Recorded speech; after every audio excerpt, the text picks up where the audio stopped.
TV Câmara, a TV do povo de Natal.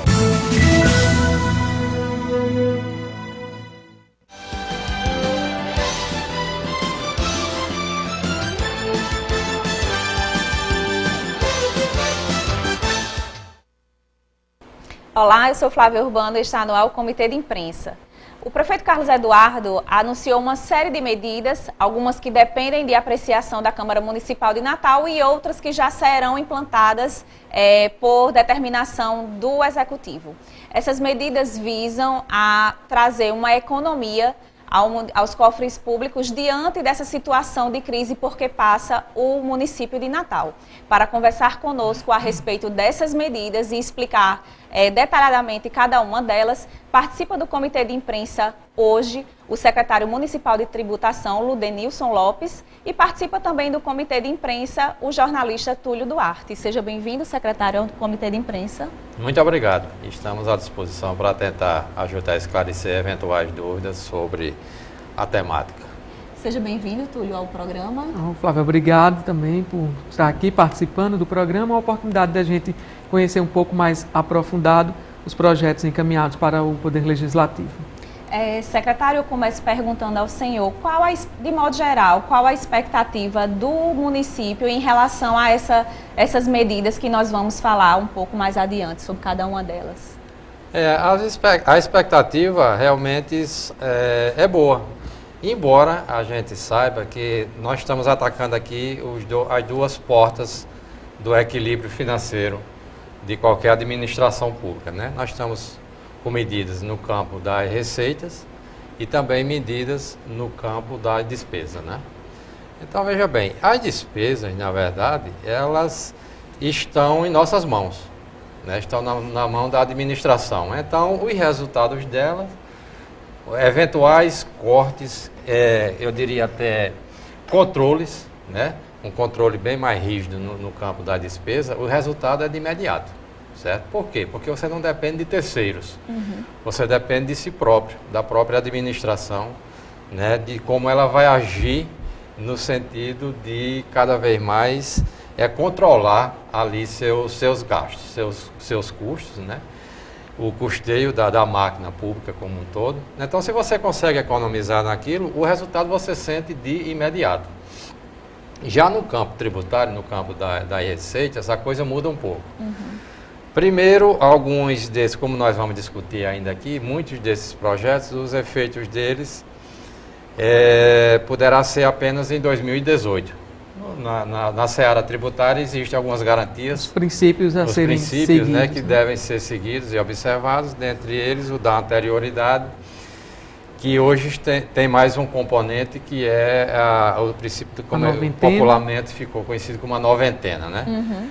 Então, há tempos atrás, na verdade, você, aprovando um projeto desse, que tinha alguma alteração tributária, certo? De incremento de receita, por exemplo, aumentando alguma base de cálculo ou alíquotas, então você aprovou até o dia 31 de dezembro, no outro, em 1º de janeiro, já poderia estar vigente, mas houve uma reformulação no sistema, e veio o princípio da noventena, que mesmo que você faça no ano anterior, atenda o princípio da anterioridade, mas você tem que atender também o da noventena, ou seja, só 90 dias após.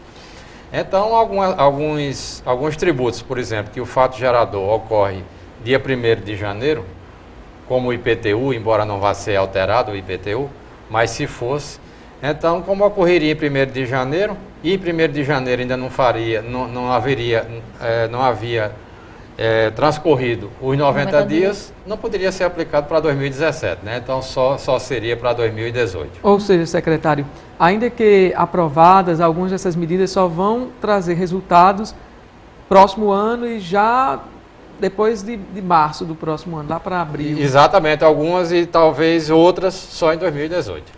A depender também da tramitação do processo na Câmara, que de antemão a gente ficou bastante otimista, porque realmente sentiu a receptividade, né, por todos os vereadores que são partícipes, né, na solução. Sim. Com certeza todos haverão de ser participe na solução desse problema que o Brasil hoje está mergulhado, né?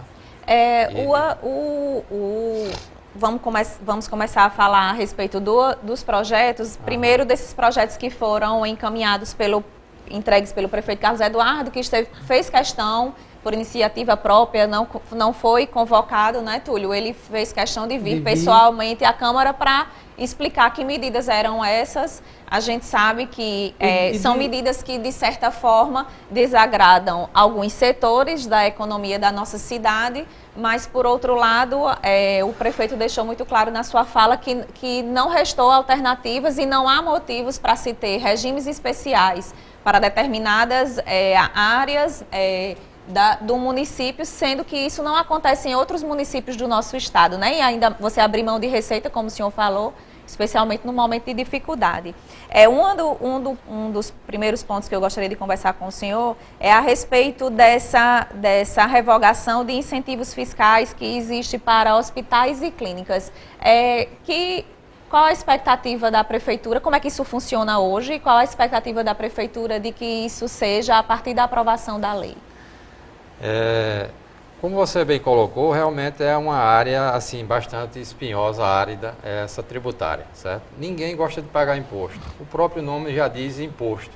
Se não fosse assim, por força de determinação legal, com uma posição legal, realmente o nome não era imposto. Talvez fosse espontâneo, ou outro nome. Imposto por si só já diz. Agora veja bem, eu comparo muito assim como num condomínio. Não era tão bom que a gente tivesse nosso condomínio, tivesse uma guarita bem, com bastante segurança, tivesse uma área de lazer muito boa, que oferecesse uma academia também completa e que não precisasse a gente pagar a taxa de condomínio. Seria ótimo, não era? É verdade. Então esse era o sonho. Do mesmo jeito, o sonho de todos nós era a gente ter o que temos sem precisar pagar imposto. Isso era o sonho para o administrador, porque não ia tomar medidas, vamos dizer assim, impopulares, e ao mesmo tempo ia prestar um serviço, né? O ente público iria prestar um serviço ao seu administrado. Mas isso é um sonho, a gente não consegue, ou seja, isso é como um condomínio, você só consegue ter as coisas se, por outro lado, tiver como arcar com aquelas coisas, né? Com aqueles serviços. Então, o tamanho do município, realmente, e o tamanho do Estado, quem tem que dizer realmente é a sociedade. Que tamanho é que eu quero? O Estado, o município. Quanto é que vai me custar isso? Né? Então, tudo tem um custo. Então, hoje, nós sabemos que as demandas da sociedade, elas são ilimitadas. Ilimitadas ao extremo, como se diz. E, consequentemente, isso tem um custo, né? Você hoje, ao abrir uma escola, o difícil não é abrir a escola, é manter a escola aberta.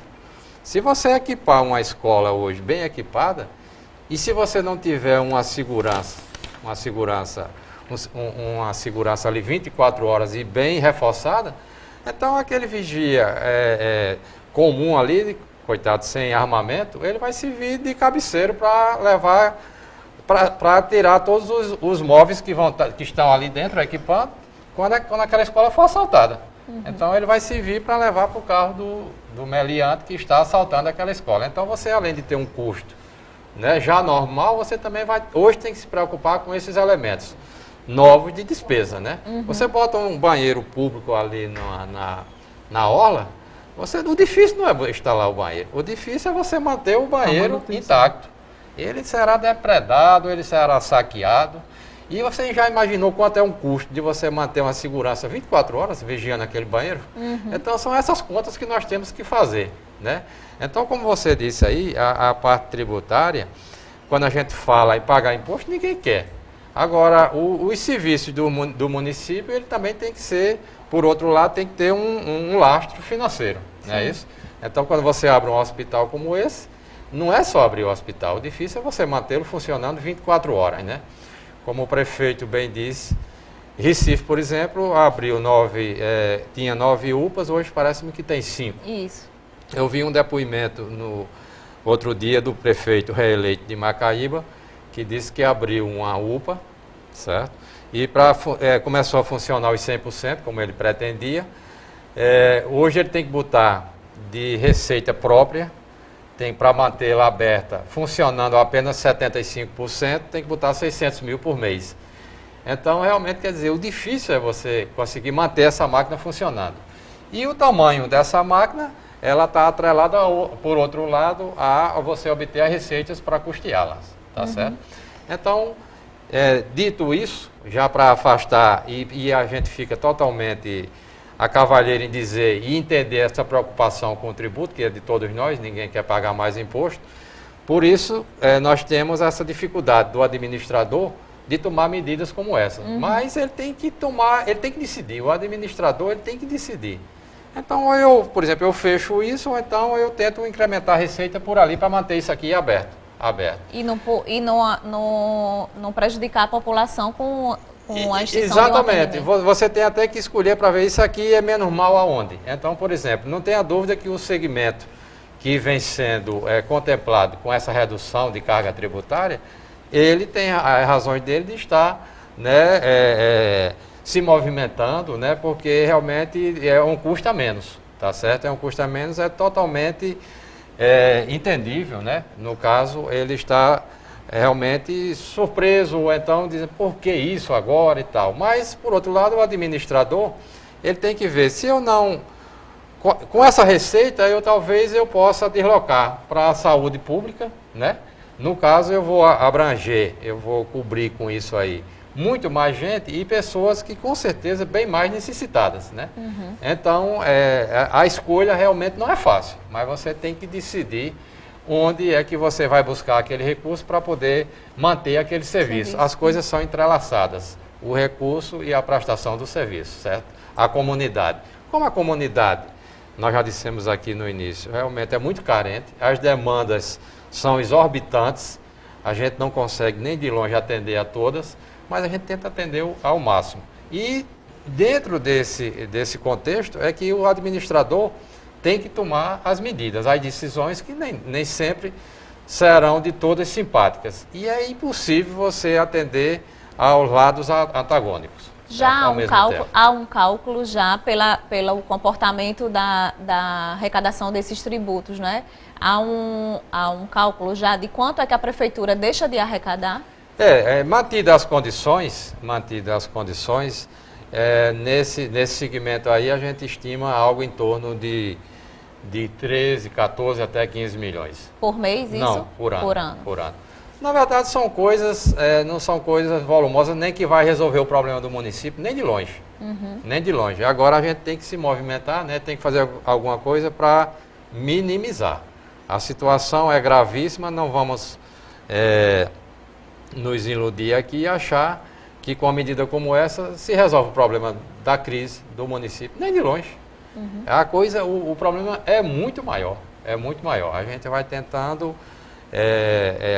minimizar os efeitos disso e para manter exatamente esses serviços essenciais ao cidadão, à sociedade, principalmente aqueles mais carentes, né? Secretário, nós estamos quase chegando ao nosso intervalo, mas eu gostaria de fazer uma pergunta ao senhor em relação ao ProEduc. Há um apelo, vamos dizer assim, mais social em relação a essa questão do ProEduc, porque diz respeito a alunos que são beneficiados com bolsas de estudos através de instituições privadas de ensino superior. Em contrapartida, o município deixa de arrecadar imposto para fazer frente a essas bolsas. Indiretamente é o próprio município quem tá bancando essas bolsas de estudos. E há também entre os projetos um projeto que visa revogar o ProEduc, não é? Como é que o senhor avalia isso? Essa é uma medida necessária, considerando que o ensino superior não é algo de obrigação do município também? Você já disse tudo, Flávia. Na verdade, e eu continuo dizendo, é aquela questão de você ter que decidir, ter que escolher. Então, a administração ela tem que escolher. Está sobrando recurso na educação, a resposta 100% vai ser não, vai ser o contrário, vai dizer está faltando, né? Todos nós, toda a sociedade cobra da administração melhorias no ensino, embora o município tenha feito talvez até mais do que o que possa no campo da educação, mas sabemos também que tem muito mais a fazer, tá certo? Principalmente na educação de base, que é aquela obrigação direta do município. Não tenha dúvida que se tivéssemos recursos sobrando, como o prefeito mesmo disse, jamais ele tomaria essa decisão. Ora, se pode, vamos ajudar também. vamos ajudar. Mas é aquela coisa, ora, se eu não estou cumprindo satisfatoriamente, 100%, nem a minha obrigação constitucional, que é nesse ensino de base, como é que eu vou deslocar ainda uma parte desse recurso para esse segmento, né, da educação? Então é uma mera escolha que realmente eu não tenho dúvida de que é acertada, daí, principalmente em decorrência da situação que nós estamos atravessando economicamente, né, que realmente é totalmente precária. Certo? Secretário, qual o volume, né, o valor da renúncia de receitas com o Proeduc hoje? Olha, o Proeduc ele é interessante. Na verdade, inclusive essa lei, ela está sendo revogada, mas o prefeito disse, você já tem conhecimento, eu vou só reforçar aqui, na verdade, para não causar prejuízo a quem já vem, né, sendo atendido, aqueles alunos, então eles vão terminar, né, o curso deles, motivo pelo qual a repercussão financeira positiva para o município, ela deverá começar a acontecer, quem sabe até apenas em 2018, talvez até em 2017 a repercussão seja bem menor ainda. Por quê? Porque tem que essa turma terminar, concluir os cursos, para poder o efeito vir integralmente. Ele poderá começar a vir parcialmente, mas integralmente a gente talvez só vá obter esses resultados. Agora, quando ele tiver realmente totalmente cessado, então não tenha dúvida que nós deveremos ter aí algo em torno de 20 milhões ano a 24 milhões. Eu acredito que que é o que hoje... Exatamente. É o custo anual hoje. Anual, exatamente. Ok, eu peço licença ao secretário e também a você, Túlio. Nós vamos a um rápido intervalo e voltamos já já com o Comitê de Imprensa.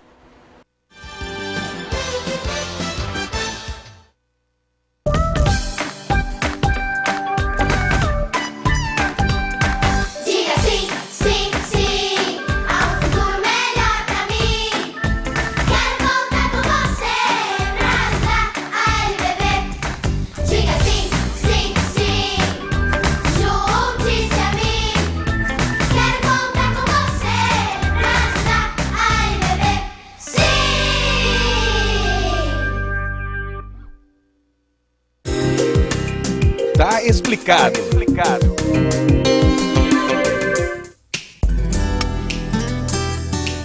No dia a dia, muitas vezes nos deparamos com termos utilizados com frequência nas casas legislativas. Mas será que conhecemos bem o significado de cada uma dessas expressões? Ordem do dia. Você sabe o que é a ordem do dia? Também não. Não, isso aí eu não sei. A ordem do dia é utilizada para se determinar quais projetos serão discutidos e votados durante as sessões ordinárias. A responsabilidade pela elaboração da ordem do dia é definida no regimento interno da Casa. Tá explicado.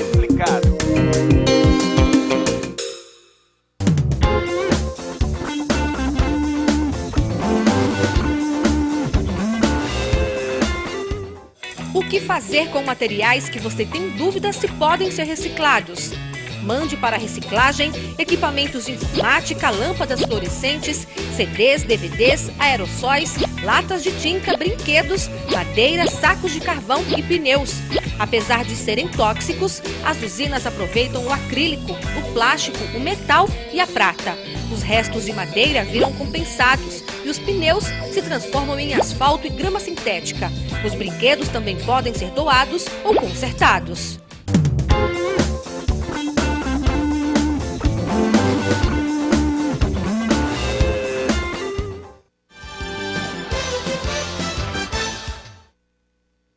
Estamos de volta com o Comitê de Imprensa, hoje entrevistando o secretário municipal de tributação, Ludenilson Lopes, com a participação do jornalista Túlio Duarte. Secretário, nós falávamos a respeito das medidas que foram encaminhadas aqui para a Câmara Municipal.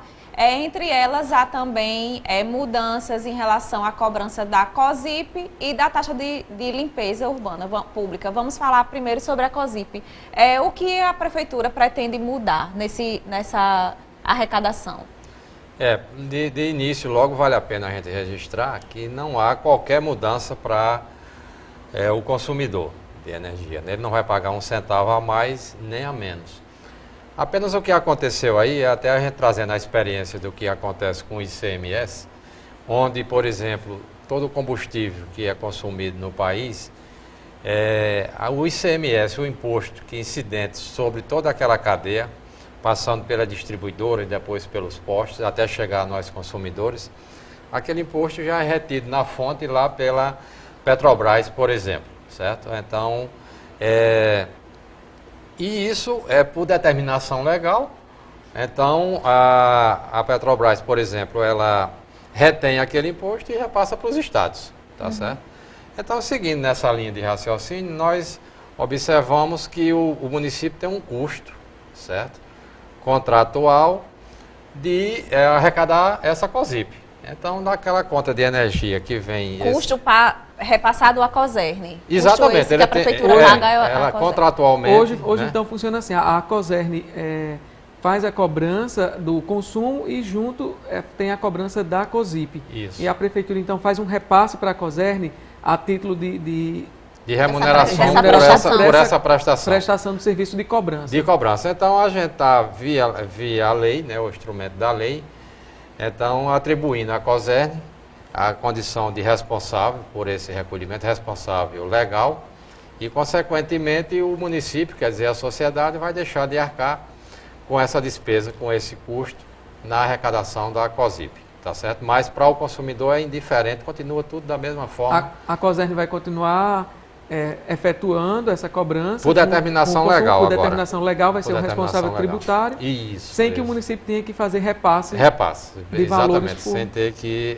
pagar por aquele serviço, né? Serviço. Na verdade, vai ser um custo a menos para a sociedade, né? Em relação à taxa de limpeza, ela hoje é feita quando a gente recebe o carnê do IPTU no começo do ano, vem lá junto com o pagamento do IPTU, a cobrança do IPTU, vem a cobrança da taxa de limpeza pública. O que é que vai mudar na prática? O que é que a prefeitura pretende mudar na prática? Na verdade, isso tudo continuará da mesma forma, tá certo? Não irá mudar nem a forma de cobrar, vai vir no mesmo carnê. A base de cálculo e o valor unitário da taxa de lixo também da TLP será da mesma forma, certo? O que nós estamos tirando aí é apenas um instrumento que tem, um dispositivo que tem no Código Tributário do município, que é assim, totalmente fora de contexto. Acho que foi colocado ali, eu mesmo cheguei há pouco tempo no município, já andei conversando com algumas pessoas que trabalham na legislação, não souberam nem me explicar o porquê de ter botado aquele dispositivo que é o que é chamado lá comumente de batedor. Ou seja, a taxa de lixo, ela não pode ser superior ao valor do IPTU. Acontece que o município, ele, quer dizer, por determinação legal também, tem muitas hipóteses que o IPTU ou é zero, ou então ele é muito próximo disso. Tem reduções de 75%, de 50%, de 25%. Instrumentos esses, quer dizer, reduções essas, concedidas pelo legislador para o IPTU, certo?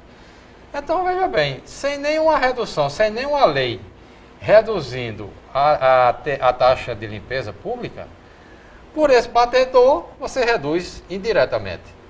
A taxa de limpeza. De O desconto que é Você aplicado não ao tem- IPTU também é aplicado à taxa de Sem limpeza. nenhuma previsão legal. Entendi. Então, realmente é uma anomalia que tem na legislação, certo? Que até hoje ninguém soube explicar, que a gente tem que afastar, porque ela de toda é ilegal. Ela está ali dentro da lei, do Código Tributário, mas é totalmente, até porque você não pode vincular base de cálculo de taxa com do imposto. Jamais poderá acontecer isso. Totalmente inconstitucional. Então, nós estamos apenas tirando, porque uma coisa é a taxa, até a taxa ela tem aquela contraprestação direta, né? E outra coisa é o imposto. Então, você dá um benefício no imposto aqui, não significa dizer que está dando na taxa. Ora, até porque a nossa arrecadação hoje com a TLP, ela talvez não cubra 60%, quem sabe até 50%, do que é despendido pela administração para efetuar esse serviço, para executar esse serviço, tá certo? Então,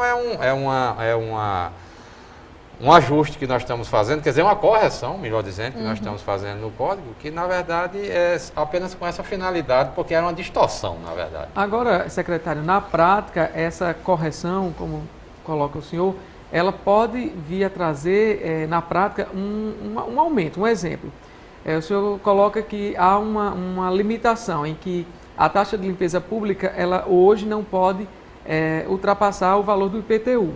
E ocorre que, por alguns motivos, em algumas situações, esse IPTU, ele ou é zero, ele tem desconto de 25, 50, enfim, há um abatimento nesse valor do IPTU.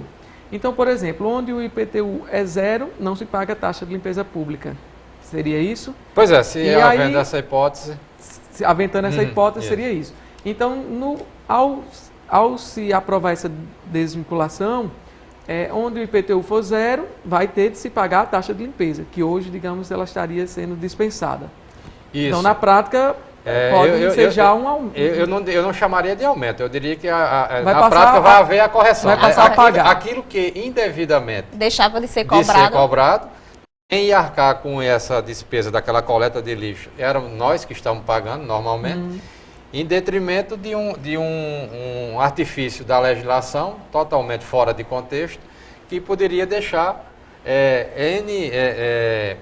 empresas ou empreendimentos, né, fora daquele campo de incidência da taxa de lixo, e você e a municipalidade, a administração, ter que prestar o serviço como presta quem paga.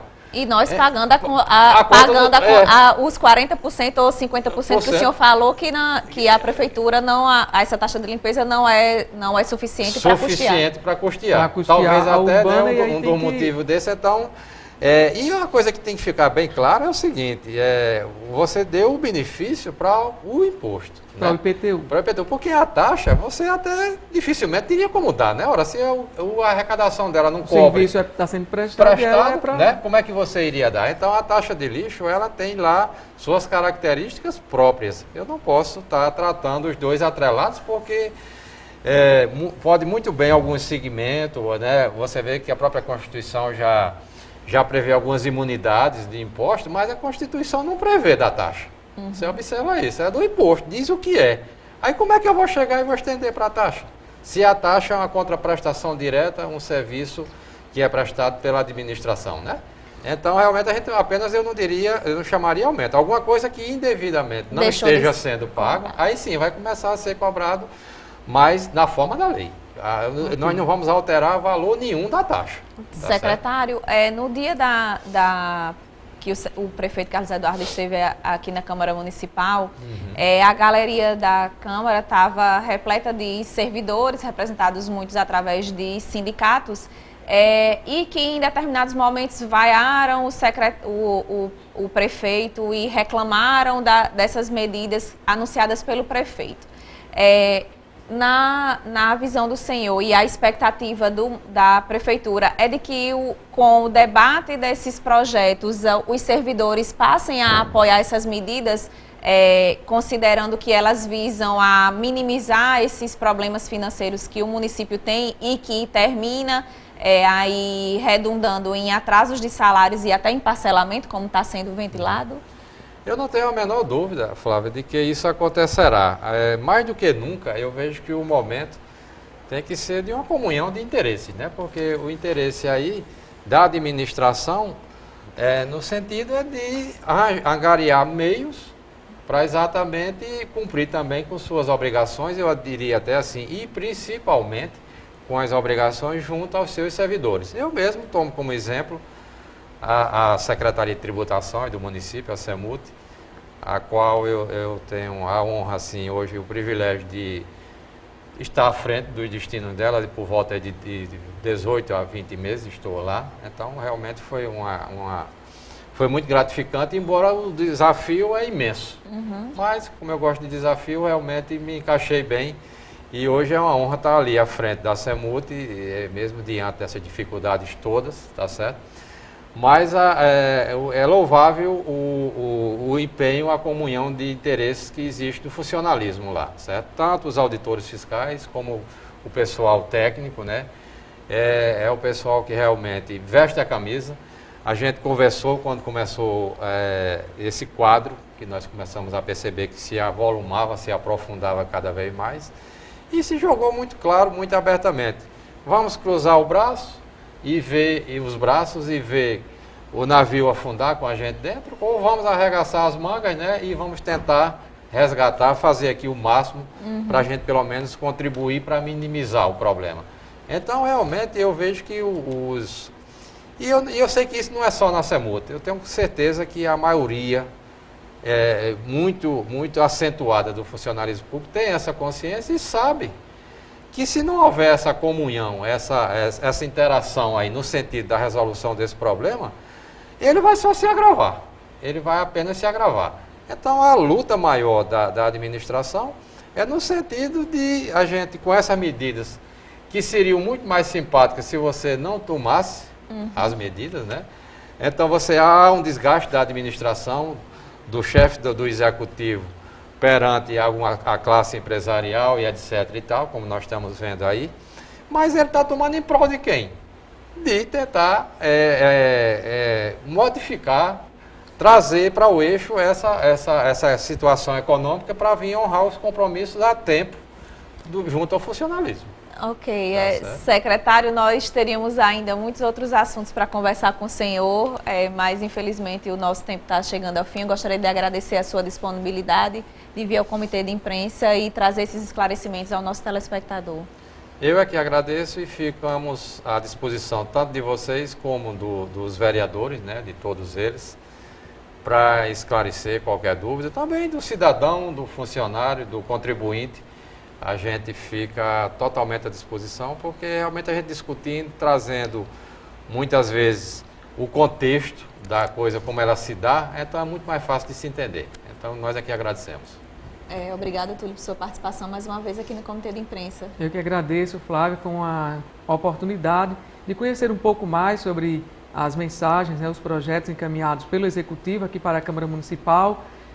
Nos próximos dias, é um interesse até da própria presidência da Casa estabelecer audiências públicas para também debater um pouco mais os projetos.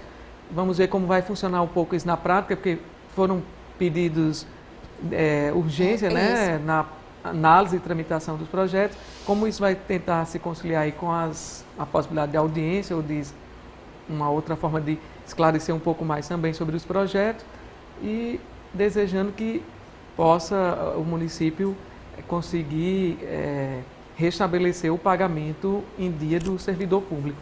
Com certeza. Eu agradeço a você que nos assistiu até agora e nós nos encontramos novamente no nosso próximo programa.